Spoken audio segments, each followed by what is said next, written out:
acha que ia abalar a fé? Que ia abalar a fé das pessoas? Eu acho que teria o potencial de abalar a fé de muitas pessoas, né? Eu acho que sim. Não a minha não seria abalada, não. Já digo isso. Vamos lá, põe na tela aí.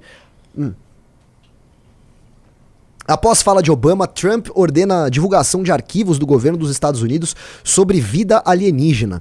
Obama disse recentemente em entrevista que acredita que ETs existem, mas negou que os Estados Unidos mantenham aliens na Área 51. Trump disse que o comentário foi um erro. Vamos lá. Eu vi essa fala do Obama. Ele não declarou, naquele, porque do jeito que as pessoas estão reagindo, o pessoal é meio histérico com esse negócio de ET, né? Eu gosto desse assunto, tá? Eu gostava de assistir Arquivo X. Você assistiu Arquivo X, Julito? Não, eu joguei o jogo, aqueles caras lá. Algum dia eu vou assistir Arquivo X.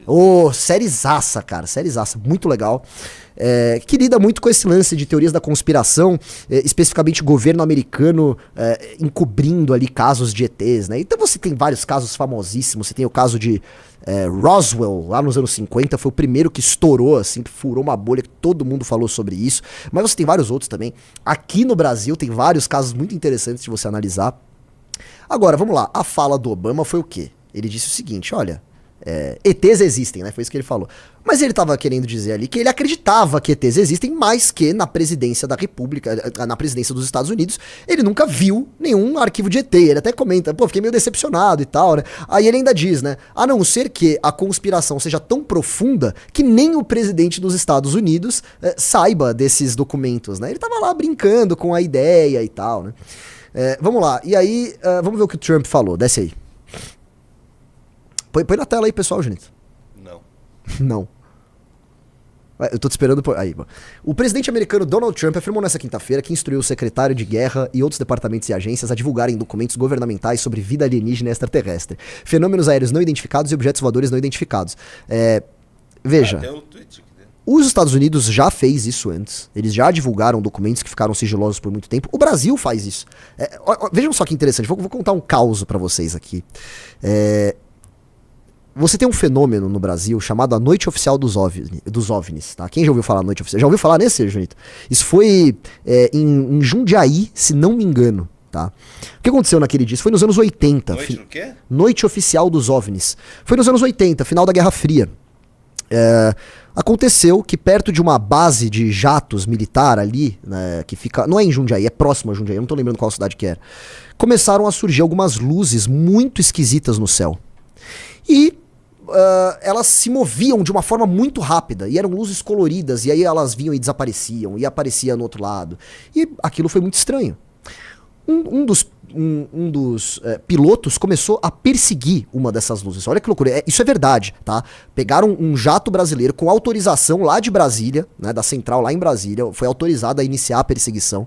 Um dos jatos brasileiros começou a perseguir esse OVNI. E é um OVNI mesmo, né? Um objeto voador não identificado, né? Aí o cara falou, o Merreiro tá com dificuldade de entender a ironia do Obama. Não, eu tô explicando a ironia, eu já expliquei a ironia do Obama, eu entendi que era ironia, mas enfim. Aí esse jato começou a perseguir, esse objeto começou a perseguir, e você tem áudios, né? Pesquisem aí depois os áudios do piloto, ele ficando tenso quando ele vai se aproximando do objeto. Só que, na medida que ele vai se aproximando, tem um momento em que aquele objeto, ele dispara. E aí o piloto fala, perdi Judite, que é o termo que eles usam quando eles perdem o objeto que estava sendo perseguido. Por que eu tô contando essa história? Porque no dia seguinte, os oficiais da aeronáutica foram se explicar, né? E eles disseram que eles analisaram aquele fenômeno e eles não chegaram a nenhuma conclusão, né? Falaram que os resultados foram inconclusivos. Por que isso é interessante? Porque, de acordo com a lei de acesso à informação, após uma certa quantidade de anos, não lembro quantos anos são 30, 40 anos, todo documento tem que ser disponibilizado, tem que ficar público. E aí alguém, não lembro quem, entrou com um pedido com base na lei de acesso à informação para que os documentos a respeito da Noite Oficial dos OVNIs fosse divulgado. E foi divulgado. E sabe o que descobriram? Que, na verdade, a investigação conduzida, ela não foi inconclusiva, ela foi conclusiva. E eles concluíram que aqueles objetos, eles eram objetos sólidos e inteligentemente guiados. E outra coisa, eles colocaram ali a noção que eles tinham de velocidade que aqueles objetos atingiam, né? E era uma velocidade muito acima do que a tecnologia daquela época e até a tecnologia de hoje conseguia atingir numa nave pilotável, numa nave com uma pessoa dentro. Então eu não lembro como eram as proporções, mas vamos supor que um jato naquela época conseguisse atingir, sei lá, Mach 5. Cara, aquele objeto devia estar atingindo Mach 30, Mach 40, sabe? Um negócio muito absurdo. E ele fazia curvas, tipo, de 90 graus em velocidades muito altas, que se tivesse um ser humano lá dentro, o cérebro do cara se deslocaria do crânio. Então não faria sentido ter um ser humano lá dentro, né?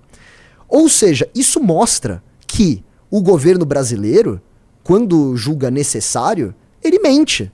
Né? Os oficiais da aeronáutica, do exército, enfim, eles mentem. Eles falam, olha, fizemos a investigação e deu isso. E quando você vai ver o documento depois, não, o cara tava mentindo lá.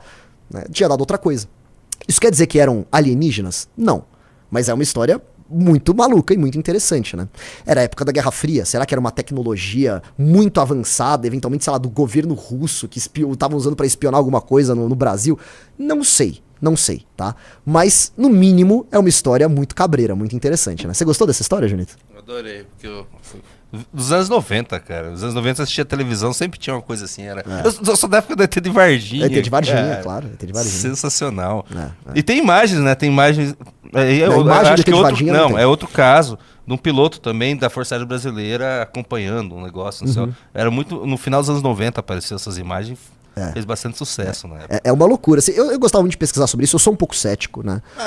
Mas eu sou que nem aquele... No Arquivo X, você tem o pôster do Murphy lá, que ele era o cara que acreditava em tudo, né? E tem um pôster que é um OVNI, né? Um UFO, né? Voando, e aí tá escrito embaixo assim, I want to believe, né? Eu quero acreditar. Eu só quero acreditar. É muito famosa essa frase. Eu acho que existe vida assim, fora da Terra. Eu acho que é impossível não haver. Mas assim, que a gente tenha contato. Você acha difícil? Mais difícil. Eu queria que fosse possível. Você conhece o paradoxo de Fermi? Não. O paradoxo de Fermi diz o seguinte: se o universo é tão vasto, como não poderia ter vida inteligente aí fora? Mas se ela existe, por que nós não tivemos contato com ela até hoje? E aí você tem várias explicações do paradoxo de Fermi. Uma, por exemplo, vou dar um exemplo. Uma é a teoria da floresta negra. A teoria da floresta negra é a seguinte: não, o universo ele é repleto de civilizações inteligentes. Mas, imagina o seguinte, imagina que você está numa floresta à noite, você não consegue enxergar muito. O que você faz? Tem duas opções. Ou você começa a falar, ei, eu sou o Júnior Ramos, eu tô aqui, ou você fica em silêncio, porque você não sabe o que pode te encontrar ali. A gente tá fazendo oi. A gente tá fazendo. A gente tá fazendo isso. Mas talvez todo o resto não tá. Tá na deles, né? Tá na deles, tá assim, não sei se esse cara é bem intencionado. Ou talvez as distâncias são muito grandes. Essa é outra teoria. As distâncias são tão gigantescas que é impossível, mesmo com uma civilização muito avançada, né, conseguir trapacear a velocidade da luz, né, conseguir talvez velocidade de dobra, como em Star Trek, por exemplo. Né? Eu acho que eu tô falando demais desse assunto, que eu realmente gosto muito disso. É bom esse assunto. É muito legal. Mas enfim. Mas vamos só ler, daí a gente vai pra próxima. Vamos ler o tweet do Trump aí, porque se deixar, cara, eu faço a live inteira sobre isso. Devido ao enorme interesse demonstrado, instruirei o secretário da Guerra e outros departamentos e agências relevantes a iniciarem o processo de identificação e divulgação de arquivos governamentais relacionados à vida inteligente e extraterrestre, vida alienígena e extraterrestre, fenômenos aéreos não identificados, os UAPs, e objetos voadores não identificados, os OVNIs ou UFOs, né? Bem como quaisquer outras informações ligadas a esses assuntos altamente complexos, porém extremamente interessantes e importantes. Deus abençoe a América. Eu vou ficar feliz se tiver vídeo de agente americano dissecando. Eu também. Dissecando ET, também, sabe? É que eu acho que eles devem pensar, isso seria um choque para a humanidade. A gente, não, mano, ia ser louco. Deixa chocar. Vamos mexer tudo, aí tá muito chato. A vida seria muito mais legal se a gente descobrisse ET, Julito. Cara, seria muito legal. Sabe, ia dar uma zona? Ia, né? Ia abalar as estruturas da Terra? Ia, mas seria legal. Será? A gente se acostuma muito rápido com as coisas, eu acho. Ia abalar a fé? Que ia abalar a fé das pessoas? Eu acho que teria o potencial de abalar a fé de muitas pessoas, né? Eu acho que sim. Antes a gente... Não a minha não seria abalada, não. Já digo isso.